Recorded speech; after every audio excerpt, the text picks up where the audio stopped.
Bismillahirrahmanirrahim. Assalamualaikum warahmatullahi wabarakatuh.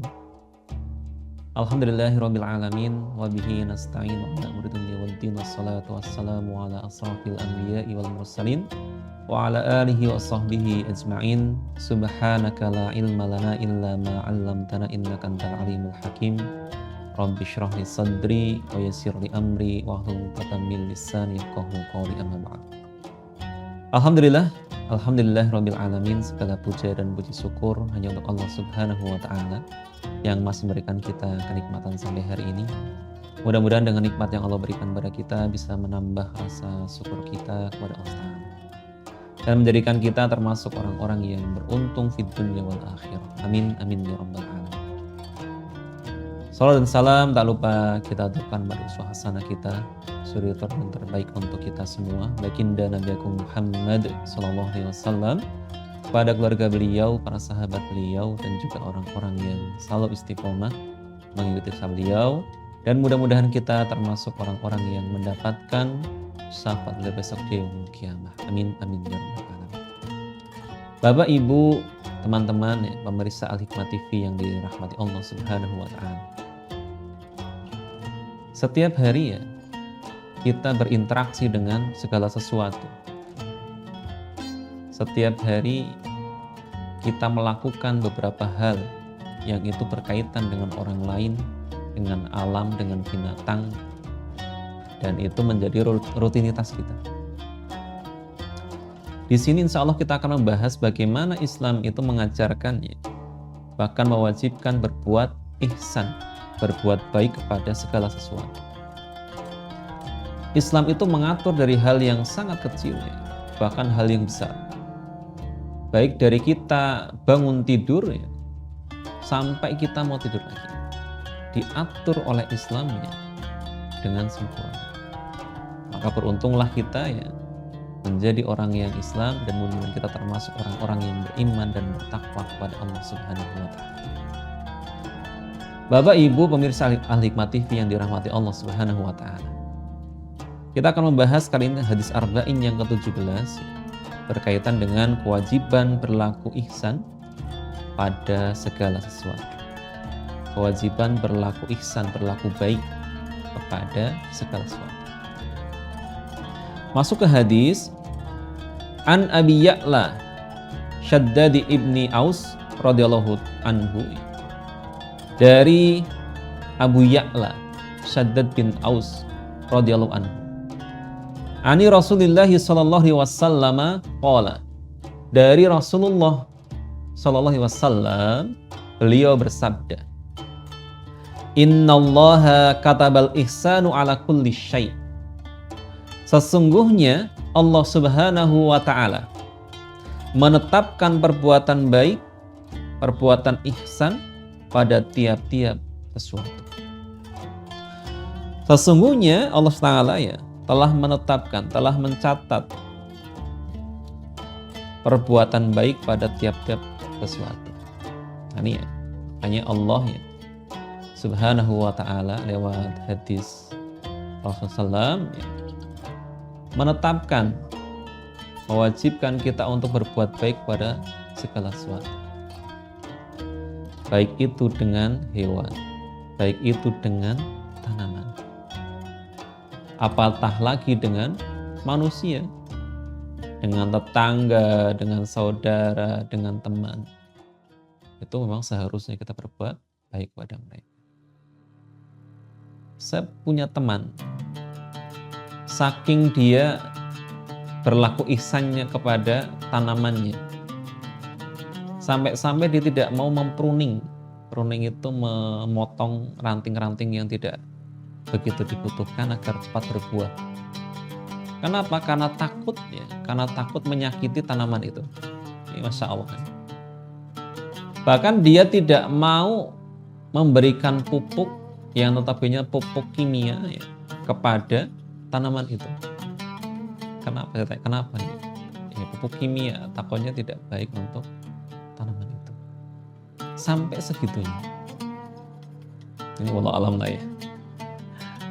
Tapi intinya ya, bahkan dalam peperangan saja ya, Allah melarang ya untuk menebang pohon ya sembarangan. Mentang-mentang perang misalnya ya, ada pohon dibom, ada pohon kelapa ditebang. Walaupun cuma ditebang saja dibiarkan, ini tidak boleh. Walaupun dalam peperangan. Yang notabene di dalam peperangan itu ya, bahkan membunuh saja itu diperbolehkan, membunuh musuh. Islam mengatur sampai menebang pohon sembarangan tidak diperbolehkan dalam peperangan. Apatah lagi tidak perang, jenengan iseng ya, kita iseng ya, ada pohon tetangga, pohon pisang misalnya ya, belum berbuat tebang. Ini kejadian juga di satu daerah di Tambak gitu ya. Jadi karena ada gangguan jiwa ya, dia nebangin pohon pisang punya tetangga, dihabisin itu satu pekarangan. Allah itu mewajibkan kita ya, menetapkan kita untuk berbuat baik pada sesuatu dengan tanaman tadi ya. Bahkan dengan alam sekitar. Bagaimana kita memperlakukan sungai, tidak boleh kita mencemarinya. Saya termasuk orang yang paling tidak senang ya membuang sampah di sungai. Saya paling senang lihat sungai itu yang jernih, banyak ikannya, itu luar biasa sekali Bapak Ibu. Bahkan duduk saja di tepi sungai yang banyak ikannya airnya jernih itu merefresh, menjadi satu hiburan saya. Makanya kalau jenengan nanti lihat saya lagi nongkrong di pinggir kali itu ya bukan apa-apa ya, bukan mau nyemplung ke kali atau enggak, kadang cuma ngelihat di situ ada ikan, itu menjadi satu hiburan saya. Atau dengan yang lainnya, bagaimana kita tidak boleh menjadikan udara kita itu tercemar, polusi udara. Akan di pemerintahan diatur ya, bagaimana menjadi salah satu pelanggaran saat udara dicemari. Dan ini sudah diatur dalam Islam. Berbuat baik kepada alam, kepada tumbuhan, kepada hewan. Kalau kita misalnya memelihara hewan, maka penuhi haknya. Mereka butuh makan. Bahkan ya kalau lebih bagus lagi ya, mereka itu butuh pasangan. Jangan melihara ayam, maka berikan pasangannya. Melihara burung, bisa dengan aviary, pasangannya di situ, kasih tempat yang bagus. Ya. Ini salah satu ihsan terhadap hewan. Jangan malah jenengan punya peliharaan nggak pernah dikasih makan. Bahkan ada kasus kisah seorang sahabiah, dia menjadi ahli neraka ya gara-gara cuma dia memelihara kucing yang dia tidak berikan makan dan tidak dilepaskan, dikurung dan tidak diberi sehingga mati. Wallahu a'lam. Lanjutnya, sesungguhnya Allah SWT menetapkan perbuatan ihsan pada tiap-tiap sesuatu. Innallaha katabal ihsana ala kulli syai'. Fa idza fataltum fa ahsinu qitlah. Jika kalian membunuh, maka bunuhlah dengan cara yang baik. Ini bukan berarti dilegalkan untuk membunuh orang sembarangan. Jangan salah artikan juga. Muslim itu seorang teroris, pembunuh berdarah dingin, nggak boleh juga. Dalam perang misalnya ya, di mana kita punya kesempatan membunuh musuh, maka bunuhlah dengan cara aksan. Sekali tebas misalnya. Jangan malah buat main-main ya. Potong tangannya, sakitan potong yang satu, belum mati potong kakinya. A'udzubillah min dzalik. Bahkan dalam membunuhnya itu dengan cara yang ini dalam Islam itu ada beberapa hal yang memang diperbolehkan, satu dalam perang atau bahkan dalam hukum kisos. Kalau membunuh ya dibunuh. Maka juga tidak boleh kita membunuh asal-asalan, bahkan dalam membunuh pun ya itu dengan cara yang apatah lagi juga terkait dengan membunuh hewan misalnya. Bahkan ya ada aturan tidak boleh membunuh hewan itu dengan cara yang dibakar. Itu nggak boleh Bapak Ibu. Nanti yang boleh mengazab dengan api itu Allah Subhanahu wa Ta'ala. Ada semut ya, yang dengan kasih api, lubangnya kasih api itu nggak boleh. Ada apa lagi misalnya? Ada ayam yang dengan cemplungkan ke api misalnya, tanpa sebab yang jelas misalnya. Atau bahkan ada orang-orang kafir misalnya, mereka bagaimana cara mereka membunuh hewan. Saya dulu sudah lama sekali saya pernah melihat video ya bagaimana seekor sapi itu masih hidup, dipotong ekornya, dikuliti, dipotong kakinya, itu masih hidup. Itu teman-teman. Itu bagaimana kalau orang yang masih punya perasaan itu melihatnya saja itu miris. Hewannya masih hidup, kakinya dipotong. Nah ini. Bahkan dalam menyembelih, membunuh itu juga diatur dalam Islam. Fa idza qataltum fa ahsinu, dalam membunuh ya, jika kalian membunuh maka bunuhlah dengan cara yang baik. Wa idza dabahtum fa ahsinu dzabha, jika kalian menyembelih maka sembelihlah dengan cara yang baik. Bapak Ibu rahimakumullah, menyembelih hewan itu juga diatur dalam Islam, sembelihlah yang baik. Di lanjutan hadis ini bahkan dijelaskan bagaimana ya, salah satu penyembelihan yang baik. Wal yuhidda ahadukum safratah wal yurih dabihatah. Hendaklah salah seorang di antara kalian menajamkan pisaunya dan menenangkan sembelihannya. Ini Bapak Ibu ya. Dalam hal menyembelih hewan saja ya, itu diajarkan oleh Rasulullah ya, disuruh untuk menyembelih dengan cara yang baik ya. Salah satunya adalah dengan cara menajamkan pisau. Menajamkan pisau. Dan ternyata Bapak ada penelitian itu ya, pisau yang tajam itu ya, bahkan itu mengurangi rasa sakit. Bahkan saking tajamnya pisau misalnya, itu bisa tidak terasa sakitnya. Kalau di film-film itu ya, ada yang tertebas lehernya itu ya sudah tertebas tapi dia tidak terasa bahwa lehernya tertebas. Malah ada satu kisah nyata ya. Saya punya ustadz itu ya, dulu pernah cerita. Jadi pernah dulu itu beliau itu main bola dengan teman-temannya, menjadikan tiang lampu itu sebagai tiang gawang. Di saat main bola tengah asik-asiknya ya, ternyata satu kiper ini ya, menjaga gawang ini, dia sampai tidak terasa bahwa jarinya itu putus. Saat jadi kiper ya, bola ditendang itu kena tiang lampu. Lampunya pecah mengenai tangannya. Tangannya putus itu tidak terasa. Dia masih asik gitu kan ya, masih asik. Temannya tuh ngelihat, itu kenapa tangannya kok berdarah. Setelah temannya mengatakan, baru dia tuh sadar bahwa tangannya sudah putus.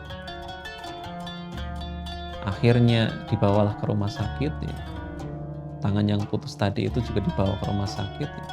Didatangkan 3 dokter ahli tulang, ahli bedah, ahli saraf untuk menyambungkan jarinya itu.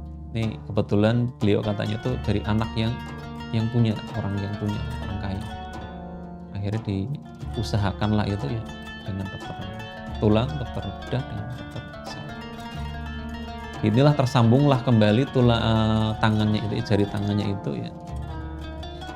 Tetapi selang berapa hari itu ternyata membusuk, jadi menghitam tangannya. Tersambung tetapi tidak bisa menyambung dengan normal.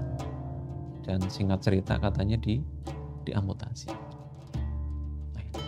Bagaimana tajamnya pisaunya, bagaimana tadi tajamnya pecahan kaca dari lampu itu bisa memotong tangan itu tanpa sakit. Ini makanya saat penyembelihan itu ya ditajamkan pisaunya. Jangan malah dengan pisau yang tumpul dia kayak tidak putus-putus nih ya. Saya punya pengalaman dulu waktu masih kecil ya. SMP kalau nggak salah itu. Tengah latihan pencaksilat ya, tetapi tetangga yang buat latihan itu ya ada ayam yang sudah mau mati. Akhirnya dipanggil lah kita. Mas tolong mas, ini mas disembelihin. Kalau sudah mau mati nih ayam nih. Babon ya, ayam betina yang udah jantan, yang sudah jadi indukan ya, udah mau mati. Akhirnya diambilkanlah pisau. Teman saya disuruh nyembelih nggak mau ya. Udah kamu aja. Akhirnya saya yang megang. Ternyata pisau dipotongkan ke leher itu nggak putus-putus itu. Dia kayak itu nggak putus-putus. Sampai akhirnya sudah ada yang putus itu ya. Saya tanya ke teman, udah belum? Katanya udah. Setelah dilepaskan ya, sampai akhir ayamnya mati, ternyata ada yang belum putus. Ada urat yang belum putus. Akhirnya ya, terpaksa karena penyembelihannya itu tuh gagal ya, ayamnya tidak jadi dimasak. Ya biidznillah lah ya. Tajamkan pisaunya ya, dan menenangkan sembelihannya. Dalam kurban misalnya ada 4 sapi, maka usahakan ya sapi yang disembelih itu ya ditutup agar sapi yang belum disembelih itu tidak stres, tidak melihat temannya disembelih. Bayangkan misalnya ya, saat kita melihat teman kita disembelih, bagaimana perasaannya? Ini kalau manusia tuh kayak apa?